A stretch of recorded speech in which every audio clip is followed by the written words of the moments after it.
Hello guys, good morning, welcome back to another blog. બપોરના 12 વાગી ગયા છે અને રસોઈ બને છે અમારી અત્યારે. અને તબિયત હજી લૂઝ છે એટલે હું અહીંયા રેસ્ટ કરું છું.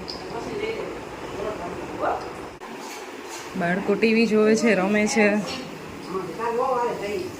શું કહ્યા છે પરવો? વાત કરો તમારો લોટ બાંધો તો વાત ન દુખે. નાના તાર બહુ આવે ને તું મશીન લઈ લેજે. હાથ ન દુખે.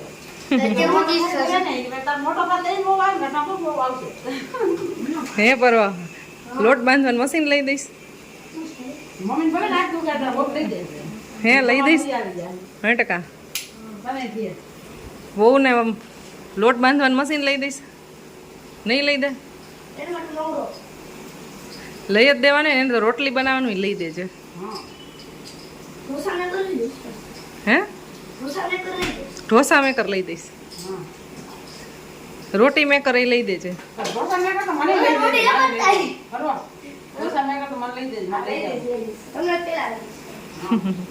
પછી વહુ ને કા પરવો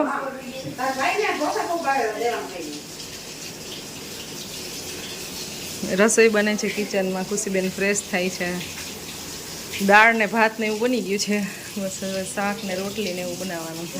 ભાભી રસોઈ બનાવે છે.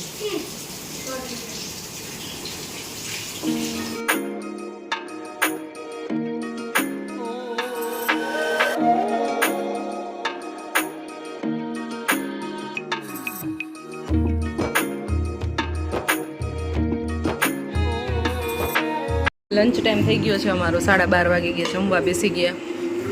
પરવાને બહુ ભૂખ લાગી હતી. આ ભાઈ ખાલી ભાત ખાય છે. રોટલી કેમ નથી ખાતો? હે મજા આવે.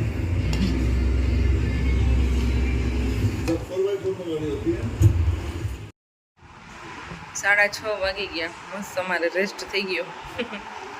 નીંદર કરી લીધી કા?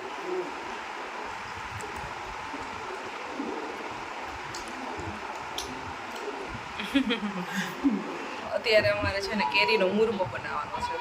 ભાભી કટિંગ કરે છે અને એને ખમણી અને એની અંદર ખાંડ ને એવું બધું નાખીને જે તડકા છાયાનું હોય ને એ કરવાનું છે.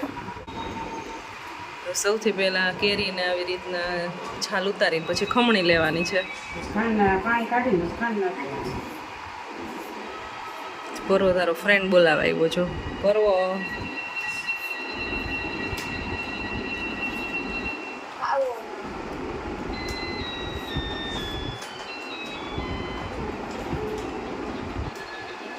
હળદર ને મીઠું નાખવાનું ને પેલા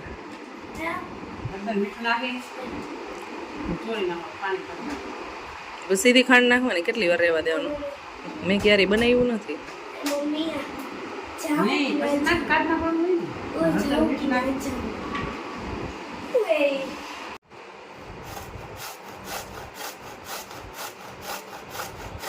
કેરી ખમણાઈ ગઈ છે. હવે એની અંદર મીઠું અને હળદર બે મિક્સ કરી દેવાનું છે.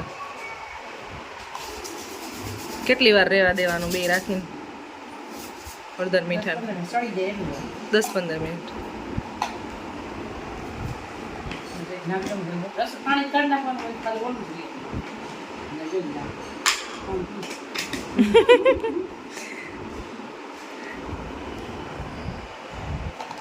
નાખવાની હળદર.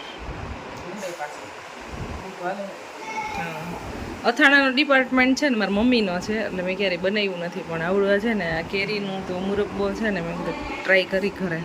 એટલે 1/2 કિલો કેરી હતી, 500 ગ્રામ. બસ એક જ કેરીનું બનાવ્યું છે. એટલે મિક્સ કરી દેવાનું.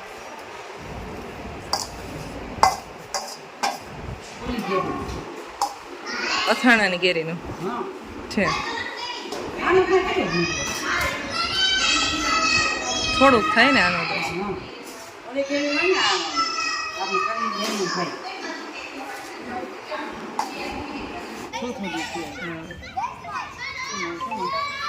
બાળકો રમે છે. ખુશી, પરવો.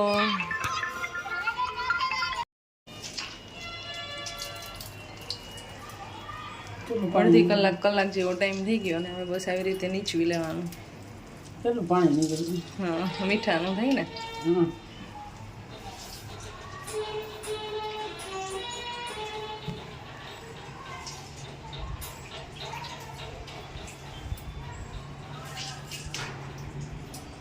મોટા હોય ને તો બહુ નીચવી તાર પાણી દઉં ને એવું નીચવી દે આપણાથી એટલું બધું આમ ન નીચવાય.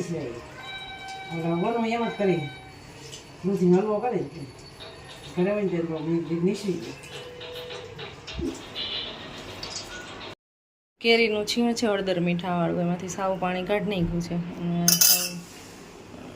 ડ્રાય થઈ ગયું છે. હવે આની અંદર ખાંડ નાખી દેવાની. 500 ગ્રામ કેરી હતી તો 500 ગ્રામ ખાંડ નાખી દીધી. હલાવીને મિક્સ કરી દેવાનું.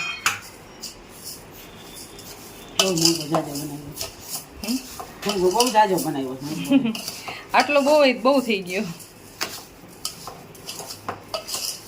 ખાઈ નહીં બહુ જાજુ, એટલે તથાણાની ક્વોન્ટિટી ને એવું બધું બહુ ઓછું બનાવે. ખાવા માંડો એટલે ચાલે. સ્કૂલે દેવા માટે છે આ પરવાના થેપલા ને એવું બનાવીને ત્યારે બસ આવી રીતે હલાવીને મિક્સ કરી દેવાનું. પછી આમાં હે ને મોડું લાગે ને પછી ખાંડ નાખી દળી નાખી દે. મોરું લાગે તો ને હા દળી ખાંડ હોય એ નાખી દે. પછી એક દિવસ તડકે રખાય એટલે દળી ખાંડ આવી જાય. હા કાલ સવારે મૂકશું ને તડકે આને આપણે. હા તે સવારે મૂકે ને તમે અત્યારે ડીશ ટાઈપ મૂકી દેવાય પણ સવારે હલાવી પછી કપડું બાંધીને તડકે રાખી દેવાનું. ખાંડ ઓગળી જાય 4 કે 5 દિવસમાં અને આમ થોડુંક ચાસણી જેવું ઘટ થઈ જાય ને હા એટલે અથાણું કમ્પ્લીટ. એમાં પછી ચટણી જે ભાવતું હોય ટેસ્ટ નાખી દેવાનું. ઇલાયચી છે, હા મરી છે, એવું કંઈ બી નાખવું હોય. બસ હવે મરી જ કંઈ. હવે રસોઈ બનાવવાની સ્ટાર્ટ કરવાની છે. 8:30 વાગી ગયા. ગલકાનું શાક બનાવવાનું છે. શાક તો ઓલરેડી કટિંગ કરી નાખ્યું છે.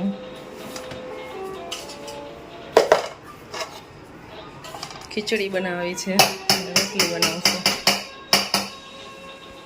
અમારું અથાણું કમ્પ્લીટ થઈ ગયું અને ભાઈ રમે છે પિયાનોથી. ગમે છે ને તને અહીંયા? સુરતની યાદ નથી આવતી ને? હે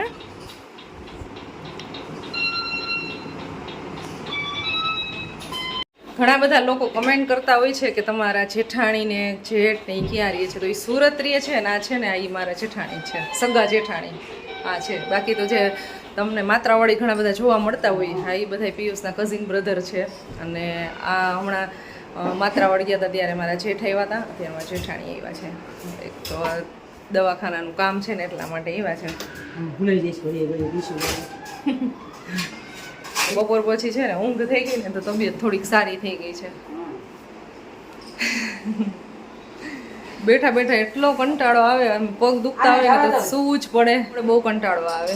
પણ અત્યારે બપોર પછી આમ સારું છે, હલન ચલન થાય છે. પગ દુખે છે પણ ઓછા દુખે છે. હુવાથી જ બહુ કંટાળો આવે પણ ફરજિયાત ધરાર હોઈ જવું પડે, એટલા પગ દુખતા હતા. એટલે ગરમીનું પ્રમાણ એટલું બધું વધારે છે, ગજબ ગરમી થઈ છે. વરસાદની રાહ જોવાય છે. હવે વરસાદ આવી જાય તો આમ ઠંડુ વાતાવરણ થઈ જાય. ન ખાવું. જમીન ફ્રી થઈ ગયા અને અત્યારે આઈસ્ક્રીમ પાર્ટી ચાલે છે, સાથે લસ્સી છે.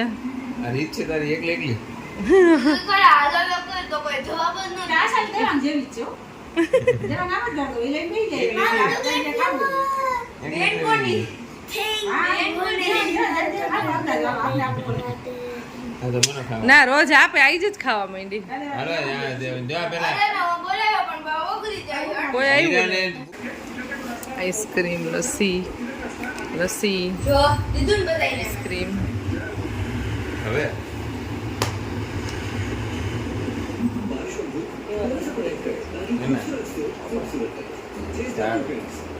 મને તો ઊંઘ આવે છે દવાનો પાવર એટલો બધો છે ને કે પીને એટલી ઊંઘ આવે એટલી